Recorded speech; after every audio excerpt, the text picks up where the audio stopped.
Después de que mi esposo murió, mis hijos no me llamaron durante 2 años y nunca me invitaron a ninguna celebración. Pero no sabían que mi esposo me había dejado $44 millones. En el momento en que descubrieron la verdad, todos los teléfonos sonaron al mismo tiempo. Pero yo. Buenos días, queridos oyentes. Soy Clara otra vez. Me alegra que estén aquí conmigo. Por favor, denle me gusta a este vídeo. Escuchen mi historia hasta el final y cuéntenme desde qué ciudad me escuchan. Así puedo ver hasta dónde ha llegado mi historia. Mi nombre es Margarita Elena Hargrove y tenía 71 años en el otoño en que murió mi esposo. Durante 43 años, Roberto y yo vivimos en la misma casa colonial blanca en Birdwood Lane, en Asheville, Carolina del Norte. Criamos a 3 hijos en esa casa. Daniel, el mayor, que se convirtió en abogado corporativo en Charlotte. Susana, nuestra hija del medio, casada con un hombre llamado Gregorio Parry viviendo a 40 minutos, en Hendersonville. Y el menor, Kevin, que pasó la mayor parte de sus 30 y tantos años mudándose de ciudad en ciudad antes de establecerse en Nashville con una mujer llamada Brandy, con quien ninguno de nosotros logró conectar del todo. Roberto y yo tuvimos desacuerdos, como todas las parejas. Pasamos años difíciles y años cómodos, pero nos teníamos el uno al otro. Y durante mucho tiempo, eso fue suficiente. Roberto murió un martes por la mañana, en septiembre, tranquilamente, en el ala cardíaca del Hospital Mission. Su salud había ido empeorando durante 2 años. Primero la cirugía de bypass, luego el lento desgaste de su fuerza, y finalmente las últimas semanas, cuando apenas podía levantar un vaso de agua sin mi ayuda. Sostuve su mano cuando se fue. Después conduje sola a casa y me senté en nuestra cocina durante 3 horas sin encender una sola luz. En el funeral, los 3 hijos estuvieron presentes. Daniel dio un breve discurso. Susana organizó la recepción. Kevin voló desde Nashville con Brandy, quien llevaba un vestido que me pareció demasiado llamativo para la ocasión, pero no dije nada. La gente trajo comidas caseras. Había flores por todas partes. Durante unos días, la casa estuvo llena de voces, y luego dejó de estarlo. El silencio que siguió era de esos que pesan. Esperaba que las llamadas empezaran a disminuir después del primer mes. El duelo no sigue el calendario de nadie más, y entendía que mis hijos tenían trabajos, sus propias familias y vidas que continuaban, estuviera yo sola o no. Lo que no esperaba, para lo que no estaba preparada, era la total desaparición. Para noviembre, 2 meses después de la muerte de Roberto, Daniel había dejado de devolverme las llamadas el mismo día. Para diciembre, la demora se extendía a 3 o 4 días. Susana y Gregorio vinieron para Acción de Gracias, pero se fueron antes del postre, diciendo que uno de sus hijos tenía fútbol. Kevin llamó en Nochebuena, pero la llamada duró 9 minutos. Los conté. Brandy habló de fondo todo el tiempo. Me dije que era el duelo. El de ellos, transformado en ocupaciones. Me dije que era normal. Inventé excusas para cada uno, como hacen las madres. Construí explicaciones de la nada porque la alternativa, que mis hijos simplemente no querían estar cerca de mí, era demasiado grande para mirarla de frente. Luego llegó la Pascua. Había llamado a Susana en marzo para preguntarle si podíamos reunirnos en su casa. Nada elaborado, solo la familia junta para una comida. Me dijo que lo consultaría con Gregorio y me avisaría. No lo hizo. Volví a llamar la semana antes de Pascua. Esta vez contestó y, con una cortesía tan forzada que podía oír el esfuerzo detrás, me dijo que ya tenían otros planes. Con la familia de Gregorio. Le pregunté por Daniel. Dijo que no sabía. Pregunté por Kevin. Hubo una pausa. Dijo que probablemente estaría haciendo algo en Nashville. Pasé el domingo de Pascua sola, comiendo una pechuga de pollo que había preparado solo para mí, mirando el árbol de magnolia del patio dejar caer sus pétalos sobre el césped. ¿Era eso el duelo? ¿Eso era lo que hacían las familias cuando la persona que las mantenía unidas ya no estaba? ¿O era otra cosa, algo más deliberado? Empecé a notar detalles más pequeños después de eso. La forma en que la voz de Daniel cambiaba cuando mencionaba el estudio de Roberto, que todavía tenía archivadores que yo no había abierto. La manera en que Susana ya me había preguntado 2 veces si había pensado en el futuro, con lo que claramente se refería a vender la casa. Y la forma en que Kevin, en una de sus escasas llamadas, preguntó casualmente si Roberto había dejado testamento, y luego, cuando le dije que sí, se quedó muy callado. Yo estaba tan consumida por el dolor que no había entendido lo que estaba viendo. Estaban esperando. No a que yo sanara, no a que los necesitara. Estaban esperando averiguar qué había dejado Roberto, y, más específicamente, cuánto de eso les correspondía a ellos.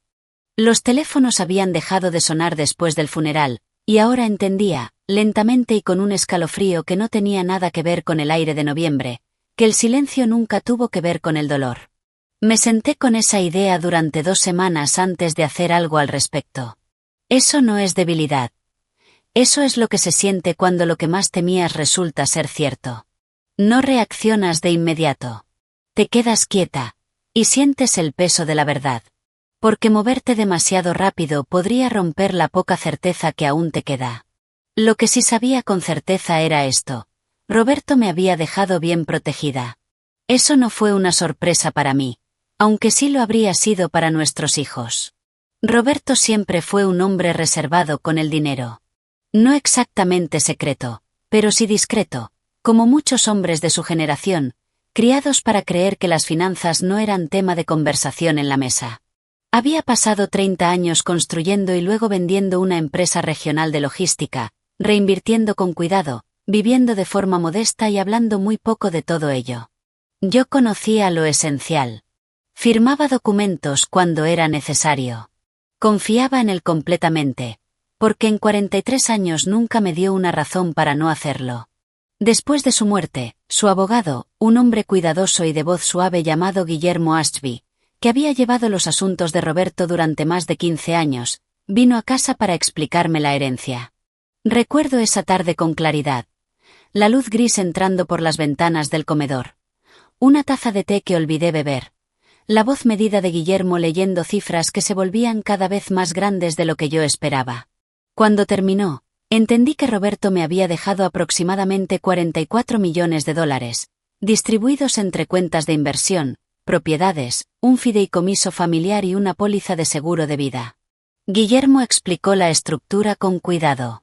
La beneficiaria principal de todo era yo. Los hijos estaban incluidos en un documento testamentario separado, con asignaciones específicas y moderadas para cada uno, lo suficiente para ser significativo, pero no lo suficiente para cambiarles la vida. Roberto había sido muy claro al respecto. Le había dicho a Guillermo que quería que Margarita estuviera protegida primero, completamente y sin condiciones.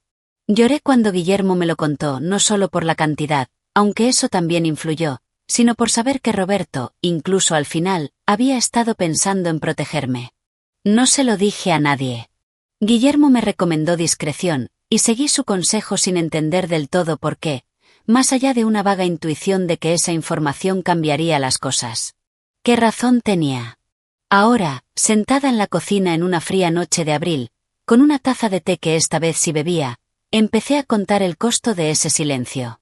2 cenas de Acción de Gracias sola, una Pascua, el cumpleaños de Roberto en enero, que pasé mirando fotos antiguas porque nadie llamó. Noches en las que levantaba el teléfono y lo volvía a dejar porque no quería parecer desesperada. Mañanas en las que me preguntaba, de verdad y con dolor, si había fallado como madre, si la distancia era un castigo por algún error que no lograba identificar. Había llorado a mi esposo y luego, en silencio y sin ceremonia, empecé a llorar también a mis hijos. Hijos que estaban vivos, pero que habían decidido que yo no valía el esfuerzo. La ira, cuando llegó, no fue ruidosa. No llegó como rabia. Llegó como claridad. Una comprensión fría, precisa, absolutamente serena de que lo que me habían hecho no era aceptable, y que yo no estaba obligada a soportarlo sin consecuencias. Tenía 71 años. Estaba en buena salud, tenía recursos, tenía el número de Guillermo Ashby guardado en mi teléfono. Y tenía 43 años de haber visto a Roberto tomar decisiones cuidadosas bajo presión. No iba a vender esta casa, no iba a adelantar herencias para calmar la impaciencia de mis hijos, y no iba a fingir, por la comodidad de nadie, que los últimos 8 meses no habían ocurrido. Lo que iba a hacer requería reflexión. No quería actuar desde el dolor. El dolor vuelve descuidada a la gente, y yo no podía permitirme ser descuidada. Así que me tomé 10 días. Salí a caminar cada mañana. Leía por las tardes. Llamé a Guillermo Ashby y pedí una cita, diciéndole únicamente que quería revisar los documentos del fideicomiso y hablar sobre algunas cuestiones estructurales. Y empecé, de manera metódica y sin enojo, a trazar un plan. El primer elemento era la información. Antes de poder protegerme, necesitaba entender con precisión qué sabían mis hijos, qué sospechaban y de qué eran capaces. Daniel era abogado.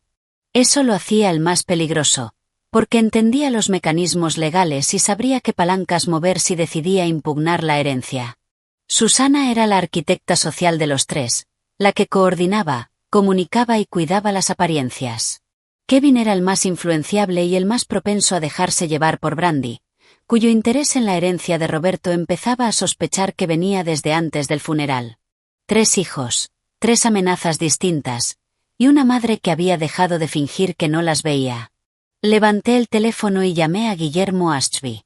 La oficina de Guillermo estaba en el piso 14 de un edificio en el centro de Asheville, con vista a las montañas que Roberto siempre había admirado. Había estado allí 2 veces en vida de Roberto.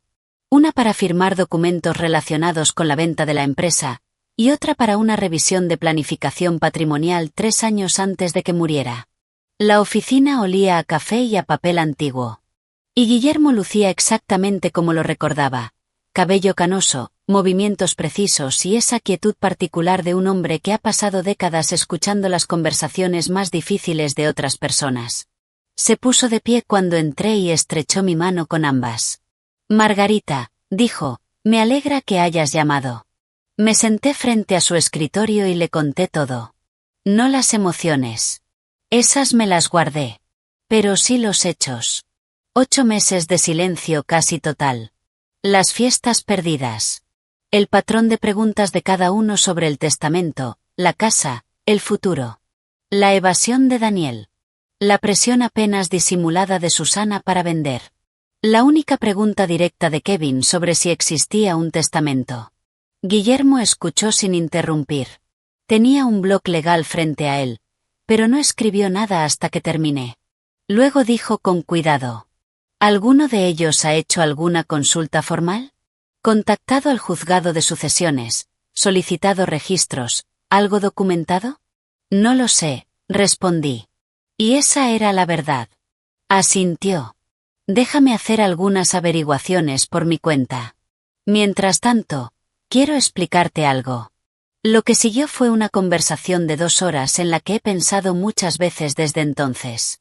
Guillermo me explicó la estructura del fideicomiso que Roberto había creado, un fideicomiso en vida revocable que se volvió irrevocable tras su fallecimiento, con mi persona como beneficiaria principal única y administradora durante toda mi vida. Las asignaciones individuales para los hijos eran separadas, moderadas y ya habían sido distribuidas. Cada uno había recibido $40.000 dentro de los 60 días posteriores a la muerte de Roberto, tal como estaba estipulado. Ese dinero ya no estaba gastado o ahorrado según sus propias decisiones. Todo lo demás, las cuentas de inversión, las propiedades, el dinero del seguro de vida ahora integrado en el fideicomiso, era mío por completo. Mío para administrar, mío para gastar, mío para dejar a quien yo decidiera tras mi propia muerte. ¿Pueden impugnarlo?, pregunté. Pueden intentarlo, dijo Guillermo, pero el fideicomiso está correctamente ejecutado, con testigos y certificación notarial. Roberto estaba en pleno uso de sus facultades y no hubo influencia indebida. Un intento sería costoso, largo y casi con total seguridad fracasaría. Hizo una pausa. Lo que más me preocupa, Margarita, es si alguien está intentando presionarte de manera informal para influir en tus decisiones antes de que sea necesario cualquier proceso legal. Fue entonces cuando me contó lo que había descubierto. 3 semanas antes, Daniel había contactado a un abogado especializado en litigios sucesorios en Charlotte, un estudio dedicado a disputas de herencias. No había presentado nada, pero la consulta había ocurrido. Y Guillermo, a través de canales que no comprendía del todo pero en los que confiaba, se había enterado. Me quedé en silencio un momento. Daniel había llamado a un abogado litigante 2 meses antes de preguntarme cómo estaba. ¿Qué significa eso en la práctica? Pregunté. Significa que está explorando opciones, respondió Guillermo. No significa que vaya a actuar, pero sí que lo está considerando, y probablemente desde hace tiempo. Conduje de regreso a casa por caminos que había recorrido 1000 veces, pasando por la ferretería donde Roberto compraba sus cosas de jardinería y el restaurante donde desayunábamos los sábados durante 30 años. Y sentí que algo dentro de mí se acomodaba. Solo puedo describirlo como el fin de la incertidumbre. Había pasado 8 meses preguntándome si estaba imaginando cosas. No lo estaba. La prueba llegó 4 días después. Le había dado permiso a Guillermo para que vigilara cualquier comunicación relacionada con la herencia, y me llamó un jueves por la mañana para decirme que Susana había contactado a la oficina del registro del condado preguntando sobre el proceso para solicitar documentos sucesorios. Había dado su nombre. Estaba registrado. Se estaban coordinando. Estaba segura ahora. Daniel manejando la estrategia legal, Susana monitoreando los registros públicos y Kevin, lo intuía, siendo el punto de presión emocional, el hijo más propenso a llamar entre lágrimas cuando los otros dos ya hubieran trazado el plan. Esa noche me senté en el estudio de Roberto, en su sillón, rodeada de sus archivadores, sus libros y la lámpara que había usado cada noche durante 20 años. El punto de no retorno, había dicho Guillermo. Una vez que lo sabes, no puedes dejar de saberlo. Y lo que decidas hacer después define todo lo que viene. Abrí el cajón del escritorio y saqué un bloc legal, una costumbre de Roberto, ahora adoptada por necesidad, y empecé a escribir. El plan tenía 3 partes, y había pasado 2 semanas refinando cada una con asesoramiento hasta que cada elemento fuera claro y legalmente impecable. La primera parte era la protección estructural. Guillermo redactó modificaciones al fideicomiso que añadían un lenguaje explícito sobre influencia indebida y distanciamiento documentado.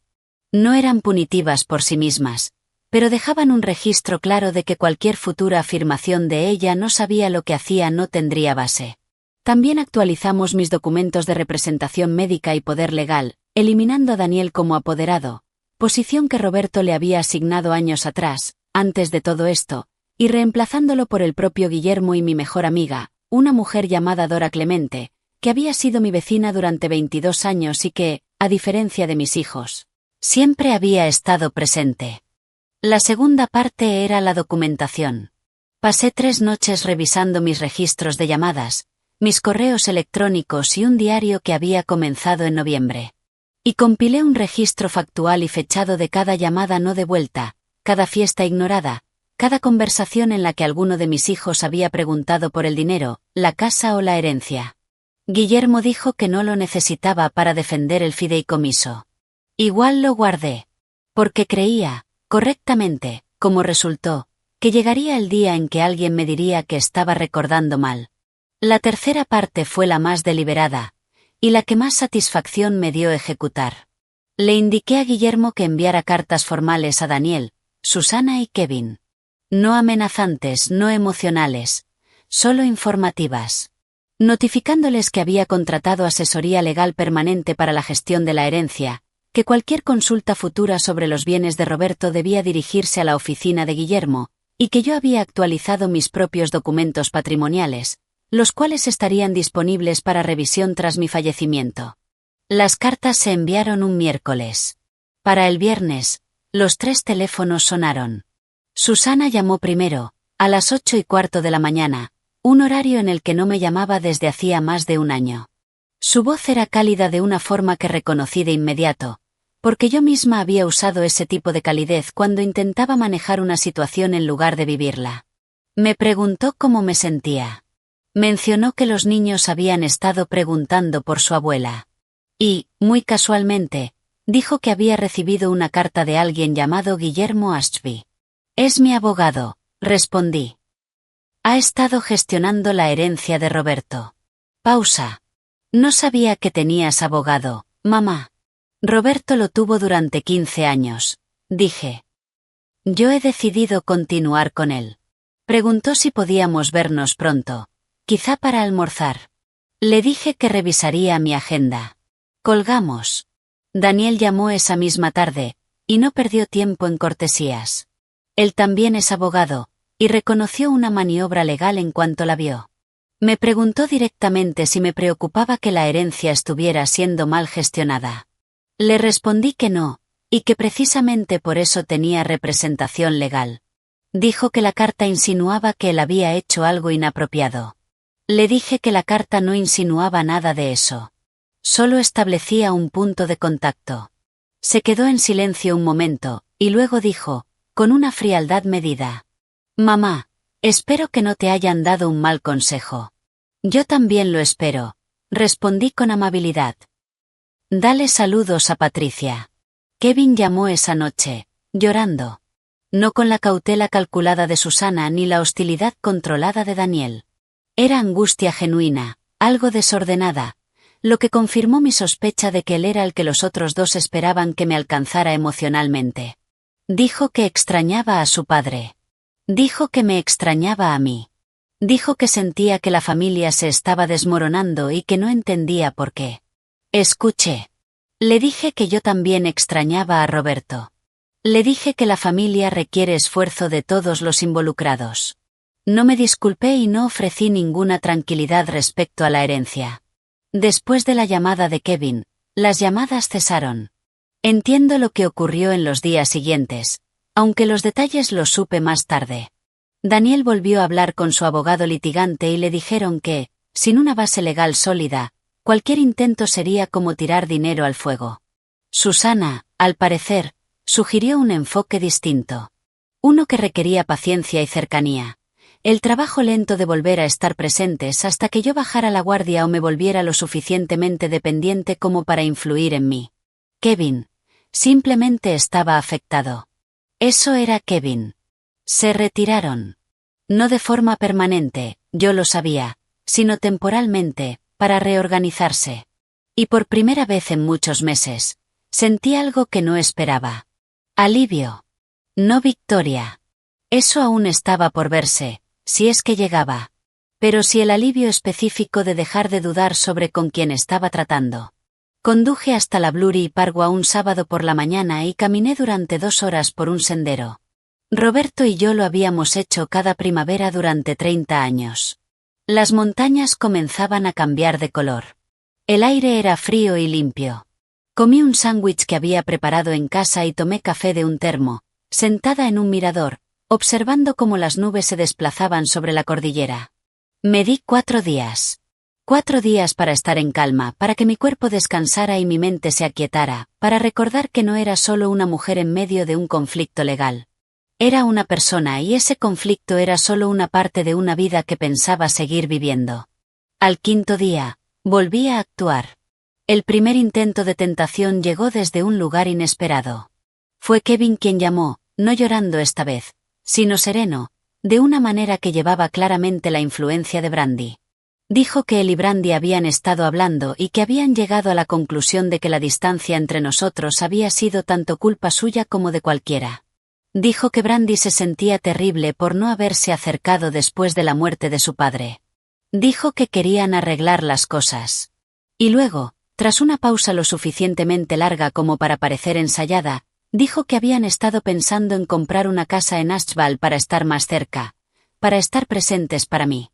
Lo dejé terminar. Luego dije: es un gesto muy considerado, Kevin.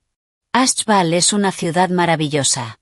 Espero que el mercado inmobiliario le sea favorable. Otra pausa. Más corta esta vez. Confundida. Pensamos que quizá querrías ayudar, mamá, ya que la casa aquí es más grande de lo que necesitas y el mercado. Amo mi casa, respondí. No voy a venderla. No me refería a la casa. Me refería, financieramente. Tal vez un préstamo, o un regalo. Ahí estaba. Me había preguntado cuánto tardaría. Lo pensaré, le dije. No era un sí, no era un no. Y había aprendido en 43 años de matrimonio que a veces esa es la frase más poderosa que existe. Cuando colgué, me senté en el estudio de Roberto, con la luz de la tarde entrando por las cortinas, y no sentí nada dramático. Ni rabia ni dolor, ni satisfacción.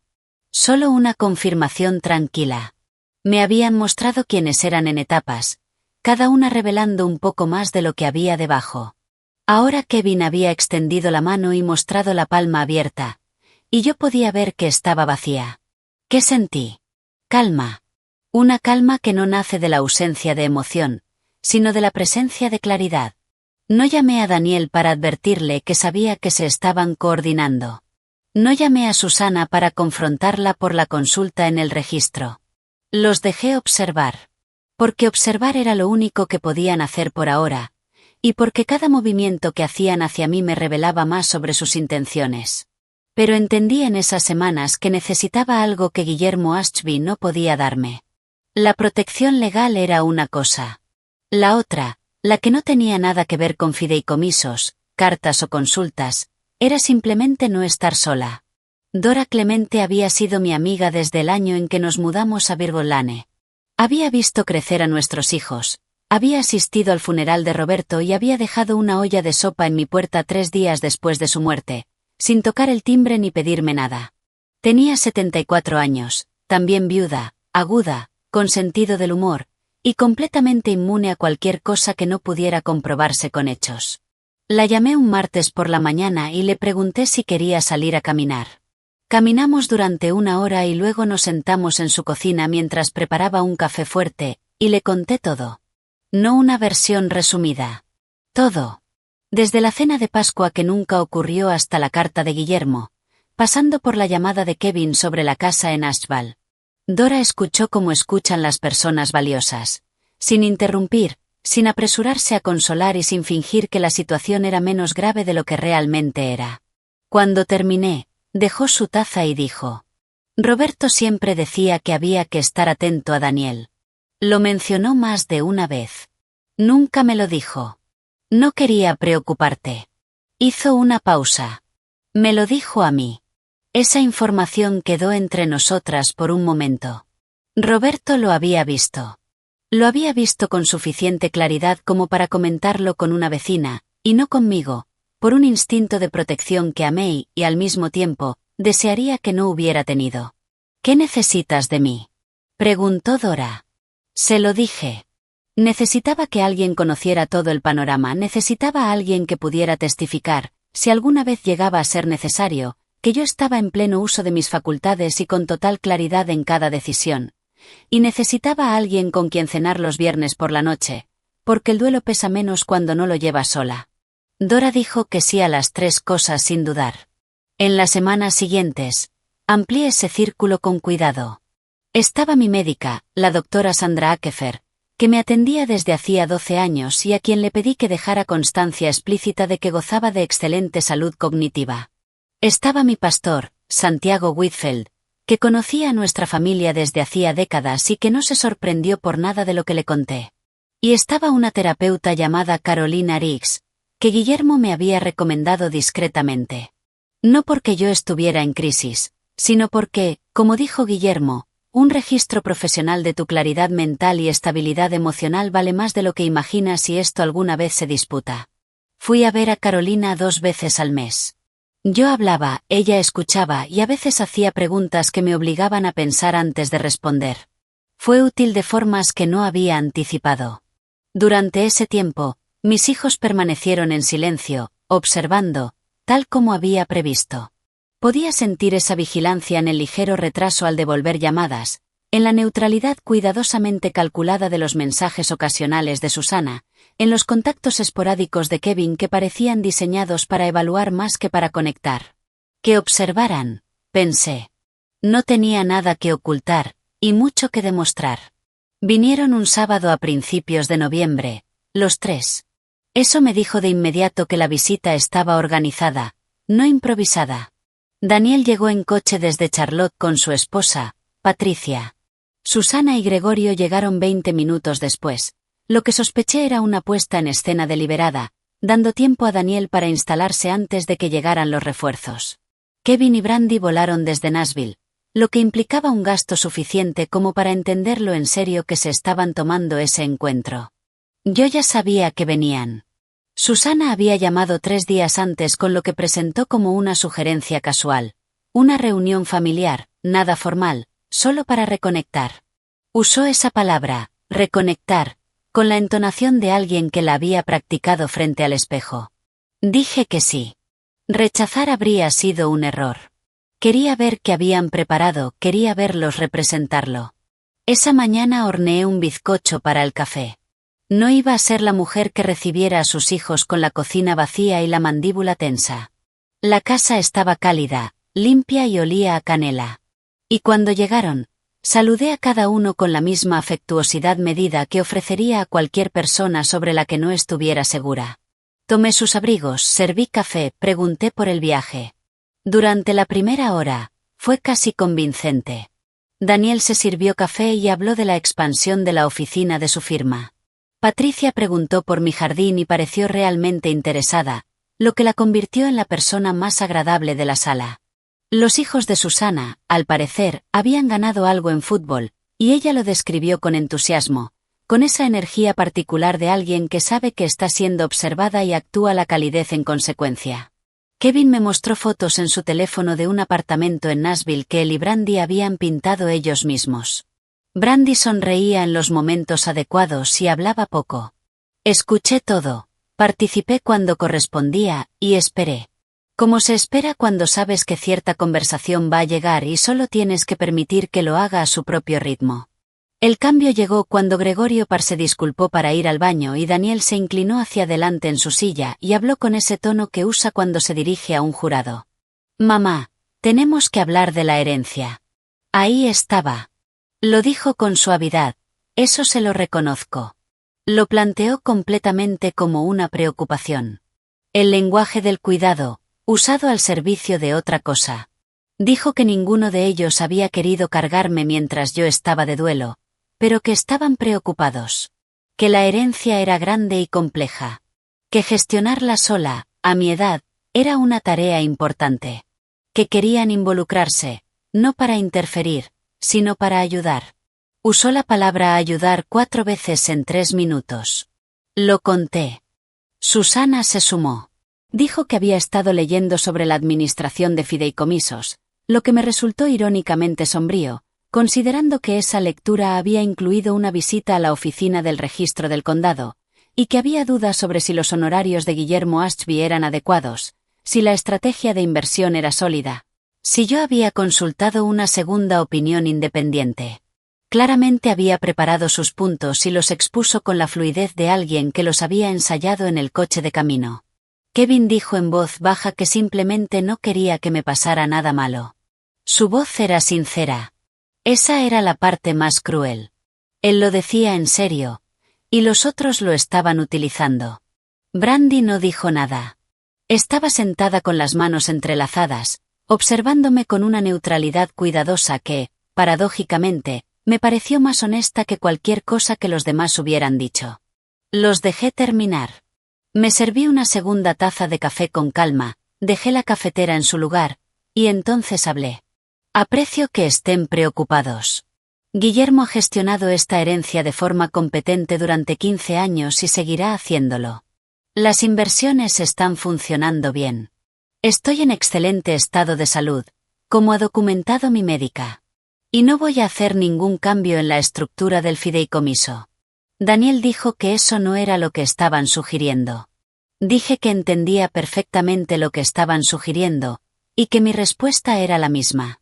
Entonces Susana cambió de estrategia. El movimiento que estaba esperando. El que requería más valor que los otros, y más exposición emocional de la que ella solía permitirse. Dijo que lo que realmente le preocupaba era que yo parecía aislada. Que temía que estuviera tomando decisiones sin la perspectiva de la familia. Que se sentía excluida, y que eso le dolía. Sus ojos se humedecieron ligeramente. No sabía si era genuino o bien actuado. Había conocido a Susana durante 45 años, y ya no siempre podía distinguir la diferencia. No me has llamado en 8 meses, dije. A menos que necesitaras algo. La habitación quedó completamente en silencio. Ese tipo de silencio que ocurre cuando algo verdadero entra en un espacio que había sido preparado cuidadosamente para cosas que no lo son. Eso no es justo, dijo Susana. Es preciso, respondí. Tengo registros de llamadas. También tengo un diario que empecé en noviembre del año pasado donde documenté cada llamada realizada y cada llamada no devuelta. Lo hice con cuidado, porque soy una persona cuidadosa. El silencio que siguió fue distinto al anterior. Tenía más peso. Patricia miró la mesa. Gregorio, que había regresado del baño durante el discurso de Susana, miró a su esposa con una expresión que sugería que no era la primera vez que la veía intentar algo, y quedarse sin resultado. Daniel se puso de pie. No de forma dramática. Solo ese movimiento deliberado y controlado de alguien que ha decidido que la reunión ha terminado y que será él quien la cierre. Dijo que esperaba que reconsiderara hablar con un asesor financiero independiente. Dejó su tarjeta sobre la mesa con un cuidado que me pareció a la vez absurdo, y completamente propio de él. Patricia también se levantó, tocando mi brazo brevemente al pasar. El único gesto que no pareció ensayado en toda la mañana.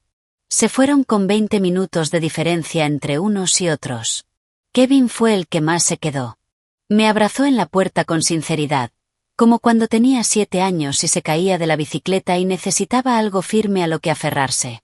Fue el momento más humano de todo el día. Brandy se quedó 2 pasos detrás y asintió. Cuando el último coche salió de Virgul Lane, cerré la puerta principal y me quedé un momento en el pasillo, en ese silencio repentino. Luego salí y me senté en los escalones de la entrada, en el frío de noviembre, y me permití sentirlo. El miedo que había estado debajo de mi compostura toda la mañana. Silencioso. Persistente. Completamente racional. Porque no iban a rendirse. Podía leer la situación con suficiente claridad como para saber que Daniel ya estaba recalculando. Susana ya estaba ajustando su estrategia. Y Kevin ya estaba siendo influenciado por quien tuviera más control sobre él en ese momento. La presentación amable, los argumentos medidos, el intento emocional. Esos habían sido movimientos iniciales. Los que haces cuando todavía crees que la otra persona puede ser manejada. Lo que vendría después sería menos amable. Me quedé un rato con ese miedo. Y luego hice algo que aprendí en 43 años viendo a Roberto enfrentarse a lo que le asustaba. Convertí el miedo en combustible. El miedo es información, solía decir. Te dice que algo es real. Y esto era real. Mis hijos sentados en mi sala, con sus tazas de café y sus discursos ensayados, intentando convencerme de que entregara el control de una vida que había construido durante 7 décadas. El miedo agudizó todo. Hizo que los siguientes pasos fueran evidentes. Entré en la casa, llamé a Dora y le conté lo ocurrido con precisión. Luego llamé a Guillermo y dejé un mensaje pidiéndole que me devolviera la llamada a primera hora del lunes. Había sido paciente, había documentado todo, les había dado la oportunidad de mostrarme quiénes eran, y la habían tomado con ambas manos. El momento de la siguiente fase ya no estaba por llegar. Había llegado. 3 semanas después de la visita de noviembre, Daniel presentó una solicitud ante el Tribunal de Sucesiones del Condado de Buncombe. La solicitud pedía una revisión formal del fideicomiso de la familia Hargrove, alegando influencia indebida, específicamente que Guillermo Ashby había ejercido un control inapropiado sobre mi toma de decisiones en los meses posteriores a la muerte de Roberto. Estaba cuidadosamente redactada, era legalmente sofisticada y, según Guillermo, lo suficientemente débil como para usarla de papel para escribir encima. Sabe que no va a prosperar, me dijo Guillermo, sentado frente a mí en su oficina. Esto es presión, Margarita. Pretende hacer el proceso lo suficientemente incómodo como para que cedas, modifiques el fideicomiso, hagas distribuciones, les des algo para que se detenga. ¿Cuál es nuestra respuesta? Pregunté. Presentamos una respuesta formal y solicitamos una audiencia, dijo. Y llevamos todo.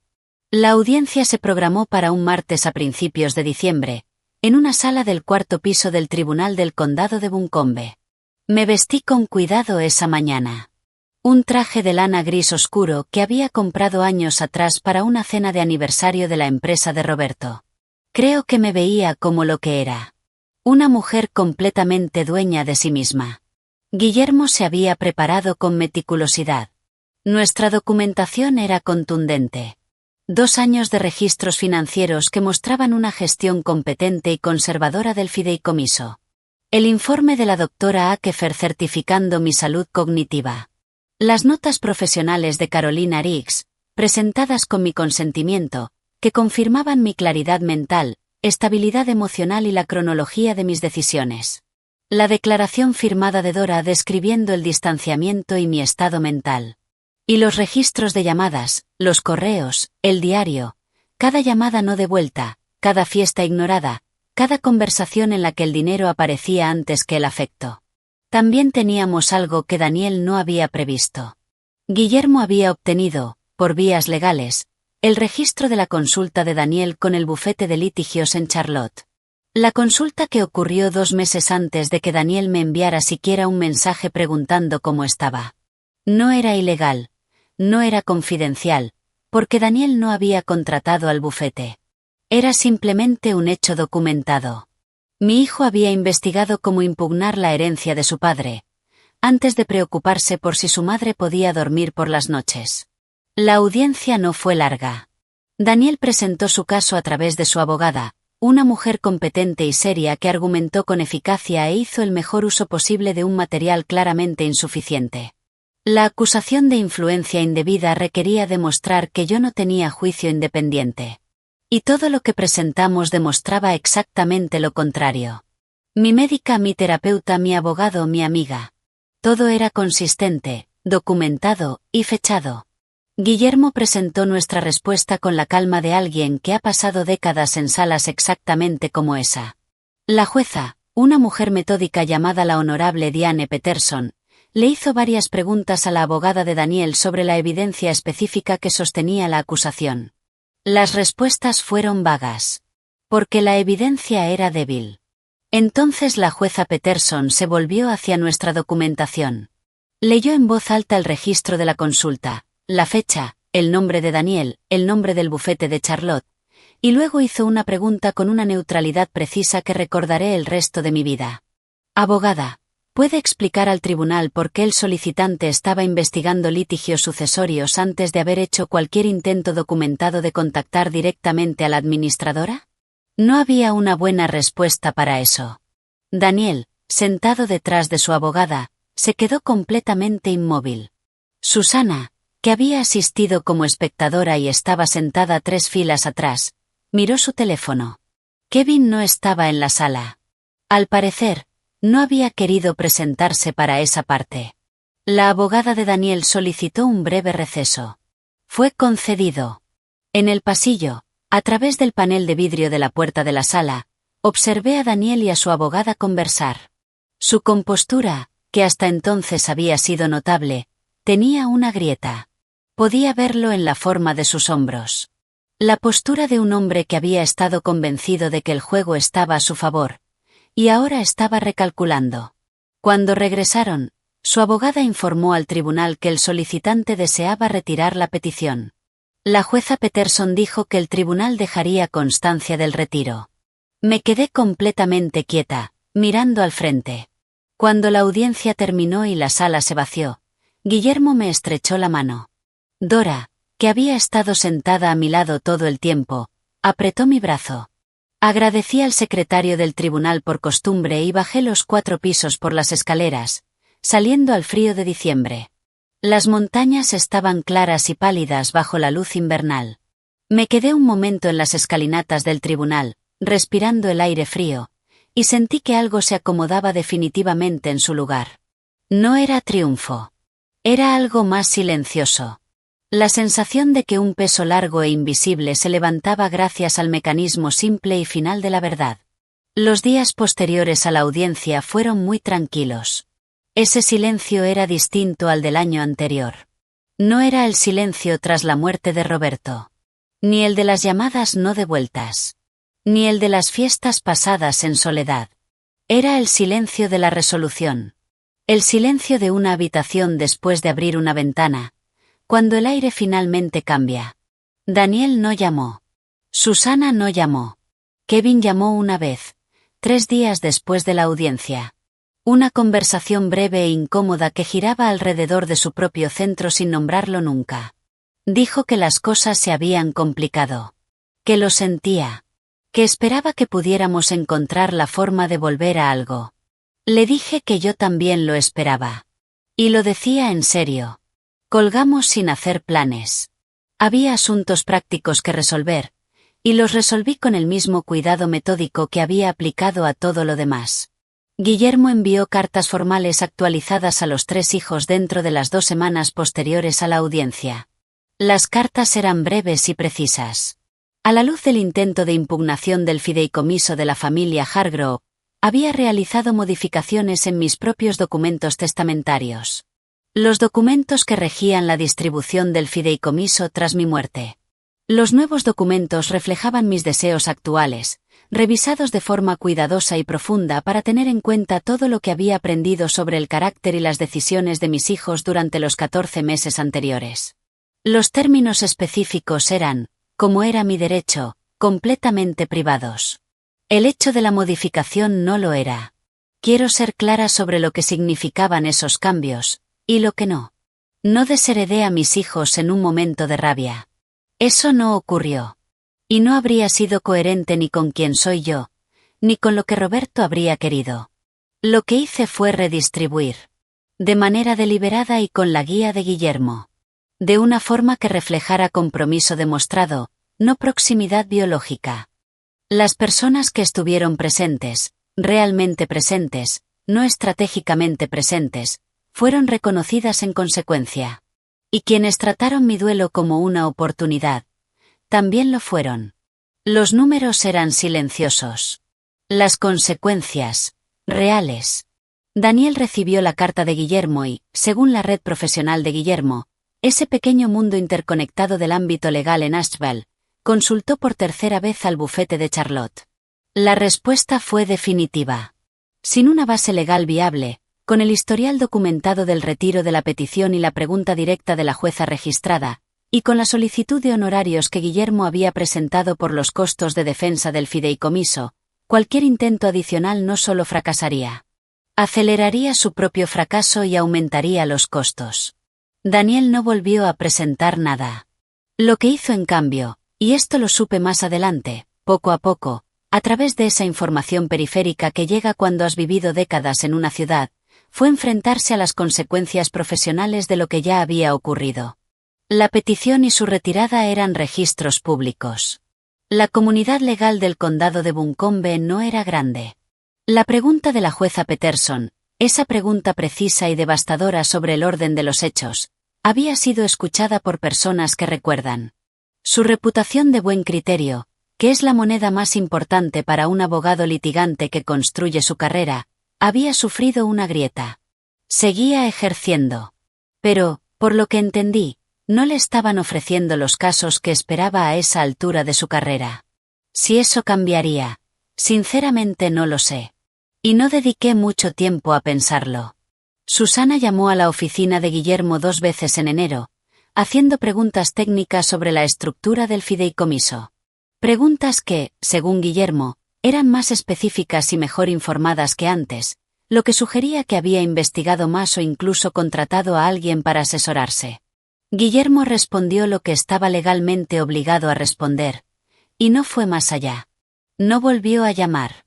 Su situación personal, supe en febrero a través de una conocida en común, se había complicado por motivos ajenos a mí. La casa en Hendersonville, grande, bien equipada, que siempre habían presentado como símbolo de estabilidad, había sido puesta en venta. Las presiones financieras detrás de esa decisión no eran públicas. Pero la venta sí. La vida que parecía ordenada y sólida, aparentemente estaba construida sobre bases que Gregorio no había revelado completamente, ni siquiera a su esposa. Susana manejaba la situación como manejaba todo, presentándola como una elección, no como una necesidad. No sentí satisfacción. O mejor dicho, sentí algo breve y humano, que no alimenté. Y lo dejé ir. Porque recrearse en las dificultades de otros es un hábito que termina corrompiendo a quien lo practica. La carta de Kevin llegó a finales de enero. 3 páginas escritas a mano. Cuidadosas. Y en su mayor parte honestas. Más de lo que tenía derecho a esperar. Y más de lo que había anticipado. Dijo que la situación había ido más lejos de lo que él imaginaba. Que no había comprendido completamente, hasta la audiencia, el verdadero alcance de lo que Daniel había hecho y lo que implicaba sobre mí. Dijo que Brandy había tenido un papel más importante en las primeras conversaciones de lo que él mismo había querido admitir. Dijo que me extrañaba. Leí la carta 2 veces y la guardé en el cajón del escritorio, debajo de una foto de pesca. En febrero, conduje hasta Nashville sin avisar. Kevin abrió la puerta con una sudadera vieja, sin esperarme, y su rostro pasó por 4 expresiones antes de encontrar algo parecido al alivio. Brandy no estaba en casa. Nos sentamos en su cocina durante 3 horas. Hice preguntas directas. Y él respondió con la honestidad que puede tener alguien que todavía no ha terminado de asumir del todo sus propias decisiones. Aprendí la secuencia. La sugerencia de Brandy en el funeral. La llamada familiar que Daniel organizó dentro del mes. La incomodidad de Kevin durante todo el proceso. Y aún así su decisión de mantenerse alineado. Aprendí que Susana había sido quien impulsó la consulta en la oficina del registro. Eso me sorprendió. Aprendí que Daniel había construido una narrativa en la que Guillermo era el villano y él el protector. Y que había llegado a creerla, al menos en parte. Quizá lo más humano, y lo menos justificable de toda la situación. Al final de esas 3 horas, le ofrecí a Kevin una propuesta clara. Una relación reconstruida desde el principio. Basada en honestidad y presencia. Con la herencia fuera de la mesa como tema entre nosotros, de forma permanente. Si él quería eso, yo lo intentaría. Dijo que sí sin dudar. A la mañana siguiente conduje de regreso por la carretera de Tennessee. Me detuve en un restaurante de ruta donde el café era fuerte, los huevos sencillos y el estacionamiento estaba lleno de camiones que iban hacia algún destino práctico. Me senté en una mesa al fondo, desayuné sola, y sentí, sin conflicto, que había hecho lo que se podía hacer, y había dejado en paz lo que no. Daniel no recibió esa visita. Había cruzado una línea. Había puesto su nombre en un documento legal que insinuaba, aunque fuera indirectamente, que yo no era capaz de gestionar mis propios asuntos. Y esa línea, una vez cruzada, no se deshace. Los documentos actualizados reflejaban eso con claridad. Susana tampoco recibió una visita. Su coordinación, su investigación, su actuación en mi sala, la hija herida, la hija preocupada, requerían un nivel de cálculo sostenido que no estaba dispuesta a recompensar con cercanía, independientemente de las dificultades que estuviera atravesando. No deseaba mal a ninguno de los dos. Eso no es una actuación de generosidad. Es simplemente la verdad. Pero la diferencia entre desearle bien a alguien e incluirlo en tu vida, es una distinción que me había ganado el derecho de hacer a los 71 años, en mis propios términos. El fideicomiso de la familia Hargrove estaba intacto. Bien administrado. Y completamente, y sin condiciones, era mío. Una tarde templada de finales de febrero, me arrodillé en el jardín delantero y enterré bulbos de tulipán en una tierra aún fría y compacta por el invierno. El comedero que Roberto había construido en 1987 estaba lleno de pájaros tomando decisiones prácticas sobre semillas. Las montañas se veían azul grisáceo a lo lejos. La casa, a mis espaldas, estaba cálida, en silencio, y era mía. Roberto sabía lo que hacía cuando construyó todo esto. Sabía lo que estaba protegiendo, por qué y para quién. Y resultó que yo también lo sabía. Quizás siempre lo supe, en el fondo de todo. La primavera llegó a Birwood Lane como siempre lo había hecho. Primero lentamente, y luego, de golpe. Los bulbos de tulipán que planté en febrero brotaron incluso cuando aún había escarcha por las mañanas, y para abril, el jardín delantero estaba lleno de rojo y amarillo, visibles desde la ventana de la cocina mientras preparaba café. En marzo, Dora y yo nos unimos a un grupo de senderismo que se reunía los martes por la mañana cerca de la Blurry Parkway. Éramos 11. La mayoría entre 65 y 78 años. Todos independientes. La mayoría interesantes, de esa forma particular en que lo son las personas que han atravesado vidas complejas. Caminábamos durante 2 horas y luego íbamos a un restaurante en Beaverville, donde hablábamos otra hora más. Fue lo más socialmente nutritivo que había hecho en años. Viajé. Roberto y yo siempre habíamos hablado de Irlanda. Su bisabuela venía del condado de Clare y había emigrado en 1902. Nunca fuimos. En mayo reservé 3 semanas. Contraté un conductor para recorrer el oeste y me alojé en pequeños hoteles donde los dueños preguntaban a dónde ibas, no de dónde venías. Caminé por los acantilados de Moher sola, bajo una llovizna ligera, y sentí con absoluta claridad que estaba viviendo una vida, no simplemente administrándola. Dora se unió a mí en Dublín durante los últimos 5 días. Comimos muy bien, caminamos hasta que nos dolieron los pies, y nos reímos de cosas que ya no recuerdo, pero sé que fueron realmente graciosas. Regresé a la Casa Blanca de Birul Lane, al hogar que Roberto había construido. A los informes mensuales de Guillermo Ashby mostrando que el fideicomiso seguía funcionando con estabilidad. Al informe impecable de la doctora Akefer sobre mi salud. Al consultorio de Carolina Riggs, al que seguí yendo, no porque necesitara apoyo en crisis, sino porque disfrutaba esa hora de reflexión guiada. Kevin ahora llamaba los domingos. 40 minutos, no 9. Él y Brandy se separaron en junio, en silencio. Poco a poco parecía convertirse en alguien que reconocía. Más consciente. Más cuidadoso. Más consciente de lo que casi había perdido. No me arrepentí del límite que había establecido.